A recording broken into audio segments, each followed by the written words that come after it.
Okay, Assalamu alaikum. I wanted to talk about compatibility, and this is going to be an important one, an important video because uh you hear people talk about like, oh, we didn't talk or we broke up because we weren't compatible or we got divorced because we weren't compatible. And I just want to really simplify what does it mean to understand what compatibility is so that you can understand it on your own terms so that you can define when you are and when you're not compatible. Because what compatibility is aligning on the things that are important in a marriage, not necessarily what's important to you. So let me break this down, and you have to kind of bear with me here because it is we're not taught this. We're really not taught how to understand compatibility. A lot of people go off of this like fantasy um example of what compatibility is, and when we don't understand what actually matters inside the marriage 10 years from now, we start focusing on things that don't matter in any way, and then we realize, oh wait, when we're in the marriage we didn't focus on the things that actually matter, and that's when the incompatibility comes up and people get divorced. Right? It's like people who, let's say, didn't do the work of understanding compatibility or got married really young, and then they like maybe 10 years later they realize they're not compatible. Why? Because they haven't really analyzed like what is important in a marriage and what can I do to make sure that um I marry someone that I'm compatible with. And at the same time, people change, things change. So that doesn't mean it's like an absolute guarantee 100% that you'll always be together forever because of compatibility. It's more of a uh, kind of the awareness of like, okay, I've done the work of understanding that we are compatible at this level, and things might change in the future, and I'm okay with that. So this is a very long topic. So I was even debating maybe doing a class on this, but I'm just going to make a video, and inshallah in the future I'll think about doing a class on this. So what does compatibility mean? Okay. It's when people align in the important things that matter in the marriage so that the relationship can function in a graceful way. Okay. The problem is that people think that they need a lot more things checked off on their list in order to be compatible. So they say things like, I want us to be intellectually compatible. I want us to be, um, you know, our deen is compatible. And what does that even mean? What does it mean to be compatible, deen wise and like intellectual wise? So deen wise, let's say you're someone who prays 5 times a day, you do extras too. You pray all the sunnahs, you take your deen very seriously, you study every day, you take classes, you're very into your deen, and you meet someone that only prays 5 times a day, they're a really good person, they have good character, but their deen is not as like, they're not as invested as you are, like in when it comes to like the levels of what you're in, like how seriously you take your deen. Are you compatible from a deen perspective? And what actually matters here? So to answer this, you have to really ask yourself, 5 years from now, when it comes to raising kids, what actually matters? And like, would it be okay if he wasn't as like super passionate about the deen as I am? And how does that work? Okay, so let's imagine that. How are people who, where one person is a lot more religious than the other, how does that function? Why? Because what matters is the main compatibility is they understand each other. They're empathetic towards each other, they support each other, they know how to solve problems with each other, they know how to communicate. That is the core main thing that matters inside a marriage. Now, what are you going to do with someone who is really religious but doesn't have the empathy or the understanding that you're looking for? That doesn't make you compatible anymore. Like, it's nice that he would be extremely religious, but like as much as you are, but if he's not, then what's the point? Right? So in this scenario, if someone is empathetic and has like understanding and supports you and doesn't make, and doesn't like bring you down for being religious or whatever, and you're agreeing on the basic values, that means you are compatible. Why? Because you want someone who is Muslim, who does take their deen seriously, which means they do the 5 requirements, the 5 salah, and they do take their deen seriously, and they're trying to learn, right? They're not as, like, let's say, like taking as serious as you, but is that a problem? Not necessarily, because they're doing what's required of them, and they provide what is necessary in the marriage, which is empathy, compassion, all this stuff.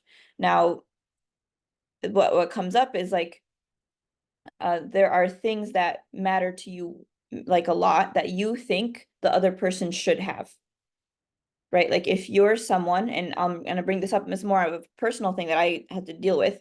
Like I am someone who's really into self-development, like super into self-development. I care about self-growth, and like that's what I live and breathe all day. Now, does my husband also need to have that? No, he doesn't. Why? Because that's my thing. I'm choosing it because I want my life to be like that. I want my life to be growth and all that. And that's an important thing for me. That's what I like to focus on. He doesn't have to have that. All he has to have is, do we understand each other? Do we have fun when we're together? Do we you know, just what actually matters in the marriage, right? I want someone who supports me in my growth in my career, but doesn't necessarily, it doesn't mean he has to intellectually challenge me and he has to do all these things. Why? Because that's on me. That's my job. That's not his job. His job is just to be a companion. His job is just to just exist and do his part. And my job is to support myself the way, like, which is like, having friends that intellectually challenge me, or obviously hiring a coach or being in programs that intellectually challenge me. That doesn't mean he has to have it. Now, where women, I'm just gonna focus on women for a minute, where people get caught up in like, well, I can't respect a man if he's not as intellectually what's it called, as intellectually capable as I am. That means we can't connect. Like, what are we going to connect on? Then will we just be bored the whole time? Or even in the deen perspective, right? Like if he's not into the deen, what else are we going to connect on? And you're using those only things to measure, to like, this is the only thing we can connect on. If he's not into growth and he's not into the deen as much as I am, then what else are we going to talk about? And it's this idea of marriage of like, you're going to be like holding hands the whole time and talk really deep conversations throughout the night. And it's just like, that's the only way that you're going to connect. But the reality in marriage, what is the truth? The truth is, you are an individual person who has your own life, and he's his own person who has his own life. And you come together and you ask about each other, you ask questions about each other, you understand each other, you solve problems together, but you don't have to have the same life. You don't have to have the same like intellectual interests and hobbies and all these things. And what can come in, like what can happen is, let's say I'm someone who's like really introspective and intellectual, and like my husband's like kind of the opposite, but he's like really fun and social, and he's very socially smart. I'm very like whatever. And we're kind of the opposites in a way.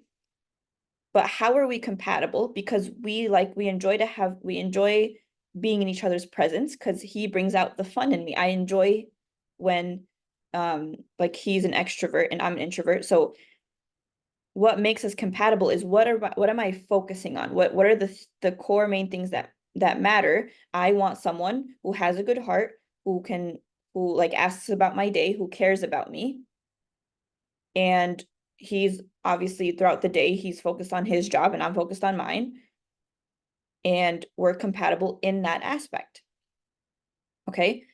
Deen wise, are we compatible? Yes, we agree on the same things. Obviously, we don't do the deal breakers. We don't do all these things. Sometimes I'm more invested in like deen classes and stuff. And let's say he's more invested in other types of ways of working on his deen or something. That's okay. It doesn't have to be the same. Where people get caught up in is like it has to be the same. It has to be the same level, otherwise we can't connect. And what we have to kind of work on is understanding what does it mean to connect with someone? And then what are the deal breakers, the absolute deal breakers that where we're not compatible? So as an example, intellectually, I'll just give this as an example, right? Intellectually, we are not compatible. Let's say me and my husband, we're not compatible, but it's not a problem because I'm finding connection through other ways of connecting with him. And for some people, they see that as like, oh, he's not intellectual, and but he has all these other things, therefore I cannot connect with him. And that's where people fall into the trap of like perfection. Like that's not that's not necessarily how you understand compatibility. It's how does someone, how can you connect with someone?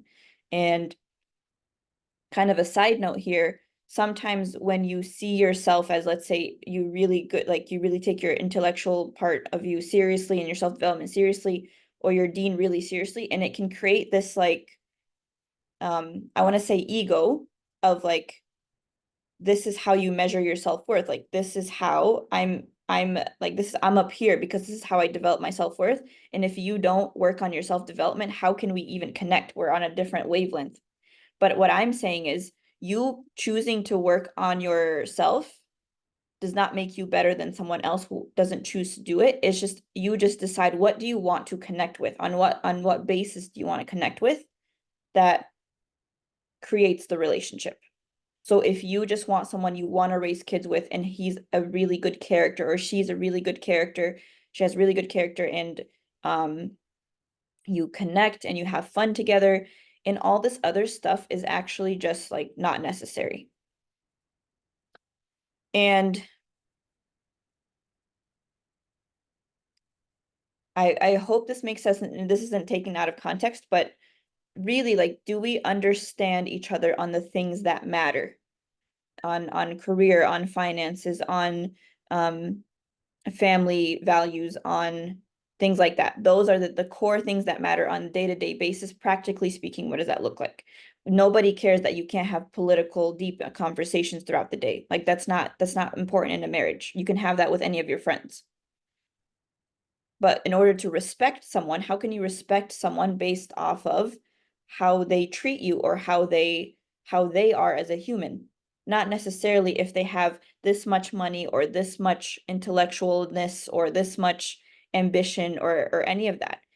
And the reason why you find it like you find yourself judging either other men or other women because of that is because you are judging yourself. You define your worth based off of your status, your self, your self growth or intellectual degrees and all this stuff. So you're going to project that onto the other person. And um we just have to like completely ignore all of that and go to the basics of why do I want to get married? I want to get married so I can have a companion, that I can have a life, like I want a life partner, a supportive life partner. Do we enjoy each other's company? Do our main values align? Do we both agree la ilaha illallah Muhammadur Rasulullah?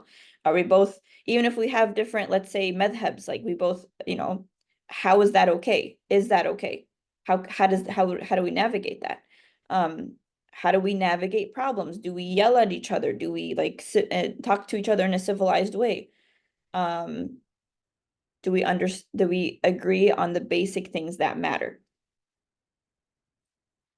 Okay, so if someone checks off all your boxes, like deen, attractiveness, everything, but the main thing is that he doesn't understand you, what's the point? Like that's not compatible. You are not compatible in that perspective, because compatibility is, can you get along in a way where like you enjoy each other's company and you choose to love each other. You choose to focus on what matters to you. Now, there are people who, let's say they break up because of incompatibility. And what does that actually mean? It depends on what the person deems as important or not important. So let's say they get married, and let's say 3 years from now, the husband decides to start drinking. Okay. that is incompatibility because you're breaking what we agreed on. So we're not compatible anymore. I want this, he wants this, we're not compatible anymore. And then she decides to break it off. Let's say 5 years from now, the woman decides to take off her hijab. Okay, are you compatible from then? That's when the man can decide, okay, what actually matters to me here? Is this something that is an absolutely hell no, that I cannot handle this at all? Or is this something that, okay, I can stay in it and I can deal with it? Okay, so now let's talk about, let's say 5 years from now, one of the person changes and they develop like anger issues. Are you compatible with them? Well, that's part of marriage. You learn to adapt to the person, and you learn how to deal with it even when someone has a whole new habit. And there comes a point where some people just can't handle it anymore and they break off the whole thing. Is it a problem? No, it's not a problem. That's why I'm saying it goes back to personal choice of what you're willing to tolerate and what you're not willing to tolerate. But in the beginning, when it comes to compatibility, you have to prioritize focusing on what is important that you know will not change.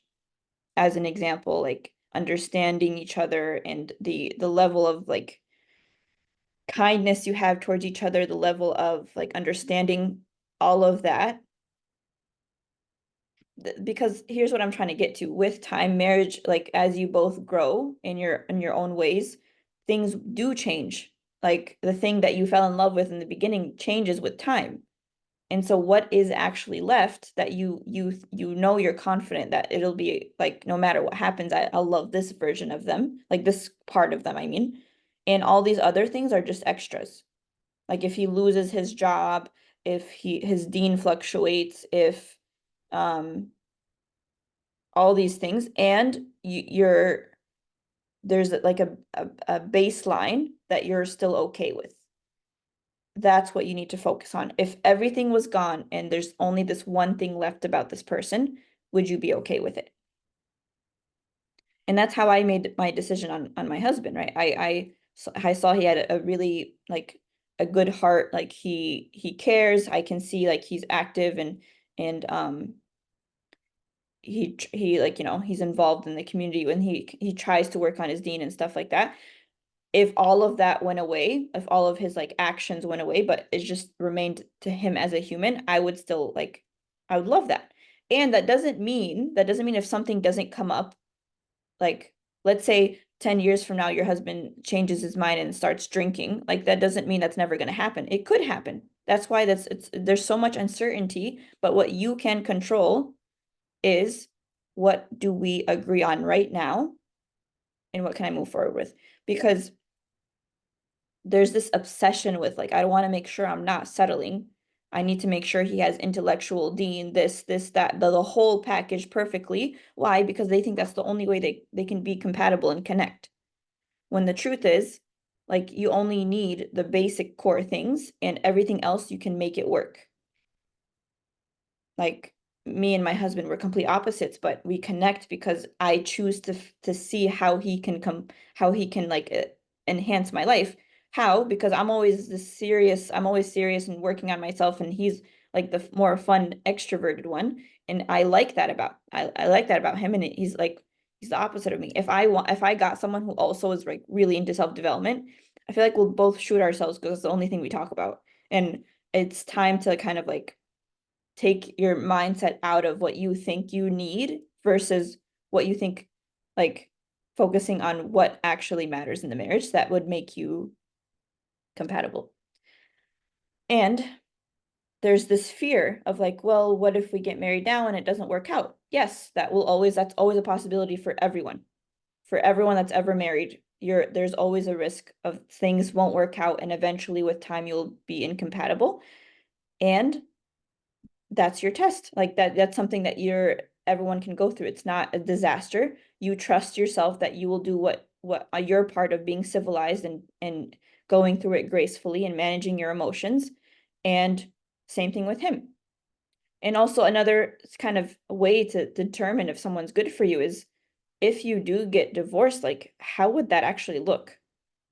Would it look chaotic and just like absolutely insane, or would you both be civilized, graceful human beings separating with grace, right? Like it's just things to think about, right? So, in summary,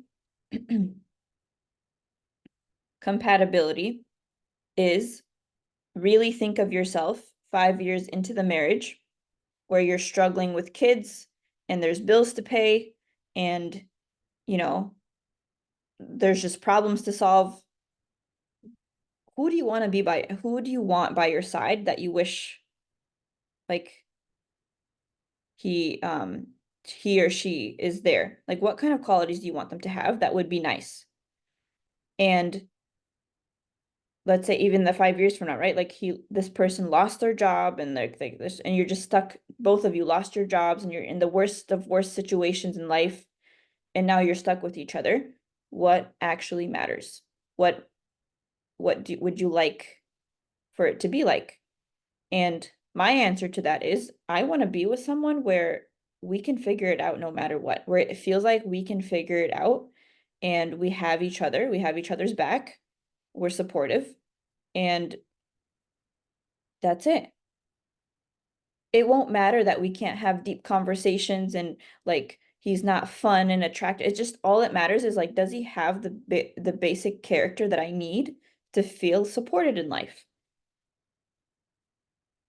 And this is like a really like intricate topic that I can talk for hours on, but I'm gonna leave it at that for now. And I maybe just to add one more thing. When it comes to feeling like he needs to be as intellectual as me, or he needs to be this good as me, that is coming from the ego. That is coming from. Um, and I hope you guys are listening with like a, you know, don't take it to extremes, obviously, but I'm saying like things like, well, if he doesn't have this many degrees as me, or he doesn't make this much money as me, or he doesn't make, or she doesn't, she's not as like patient as me. Like obviously people are different. People are supposed to be very, very different. And you come together and you think, okay, can we vibe? Like, is there like you know, can we work together on this? And then you get to choose, okay, I like this. I like this level of vibing, and anything else we can just make it work. And I want you to imagine you're starting from like you're living your own life. You're responsible for your own thoughts and emotions and all of this, and you're not waiting on someone to just like, oh, if once I find someone that's intellectual and amazing and smart, then I'll feel complete. Like no, like you're already complete on your own and you're just looking for a life partner to go about the life struggles with. And yes. So if you do find yourself really judging other people for not being where you are, like intellectually or money wise or all these other Dean wise, you have to work on why am I so obsessed with this? Like, let's say, um, even things like, let's say Dean, right? Like, okay, I want him to be the same level as Dean as me so that we can agree on how to raise our kids. Okay, that's nice. Like, what does that actually mean? Like, if he like say let's say you both agree that you want you to send your kids to Sunday school and he doesn't agree. Okay, how do couples in real life who are actually different when it comes to religion, how do they deal with it? And if you don't know, I'd recommend you asking them and seeing how it works. But it is possible to navigate these things when you disagree on things. And then there are things where like it's completely like the opposite world, and that's when divorces happen, and that's okay too. Um, but everything's work outable. Your job is to only ensure that you will do what it takes to figure it out, like to do what it takes to um not focus on the things that don't matter in the marriage. Okay. So I hope that helps. It is a little, it's not a simple topic, let's just say that, because I have so much more to say on that, but inshallah, as I go along, I will probably explain it more. I'll definitely explain in the inner shift, we'll be talking about that. So if you want to join that, that's the 6-month group coaching program that you can join us in the community, and it's really fun and everyone like kind of learns together. And I coach you personally in the group about whatever you're going through, and you get the guidance and kind of the mentorship you need as you go about your search, so that whenever you're stuck on, you don't, you know, you don't regret things. So there's that. And there's the one-on-one coaching as well. And it's all happening now. And you can sign up for that on my website, inshallah. Yalla, assalamu alaikum.